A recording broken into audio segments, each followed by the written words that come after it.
Ted. Acte 2. La hiérarchie and Catseat. Chapitre 1. Le pacte de la citadelle. L'entité Treasure Owner, fusion monstrueuse du maître et des Treasure Keys, traîne la Terre comme un trophée vers la citadelle. Un palais cosmique plaqué d'or pourrissant, d'éclats de saphir et de pierres maudites qui suintent une lumière malade. Elle y croise la hiérarchie, démon en forme d'humain mais dont le regard semble contenir l'histoire entière de l'univers. Rien n'est hasard. Tout est une boucle, une répétition. La hiérarchie propose un marché nihiliste, la Terre entière contre l'ataraxie absolue, un plaisir éternel, saturé de luxure et de narcotiques, là où la mort n'existe pas, où l'ego se dissout. Mais il tend aussi un appât métaphysique, les carnets de Jézabel. Volume 1, la route vers une paix plus profonde que la jouissance. Volume 2, un grimoire interdit, capable de fissurer le code même du cosmos.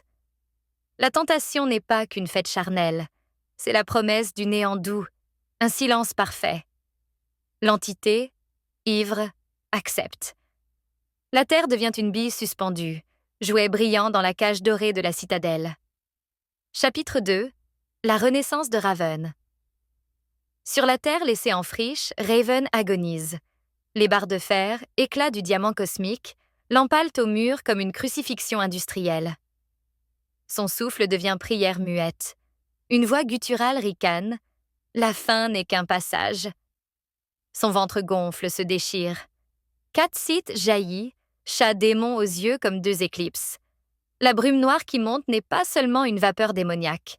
C'est la matérialisation du trauma collectif, le cri refoulé de l'humanité.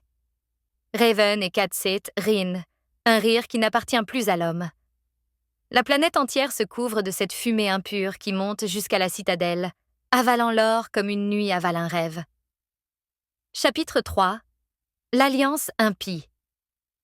Dans la citadelle saturée de sanglantes lueurs, Raven avance comme un orage incarné. Ce n'est plus un homme, c'est un concept armé, un paradoxe ambulant, une idée devenue carnage. La hiérarchie l'accueille d'un sourire qui fissure l'espace-temps. « It's been a long time, my old friend. » Leur rire déchira l'air, un écho d'église fendu mêlé au grondement d'étoiles mourantes. Alliance scellée dans une vibration qui fait trembler la citadelle entière. Alors, l'entité Treasure Owner, ivre de fureur, jaillit de son paradis de débauche comme un soleil noir. Des vortex d'or et de chair éclatent, des éclairs d'antimatière hurlent à travers le palais. Raven se dissout en myriades d'ombres, se recompose derrière chaque coup, intangible et omniprésent. La hiérarchie claque des doigts. Des anneaux de gravité pure éclatent, faisant ployer les colonnes d'étoiles. Dans un geste presque tendre, Raven frôle le menton de l'entité. Le temps se fige, la lumière se plie, un vacarme cosmique rugit. Explosion.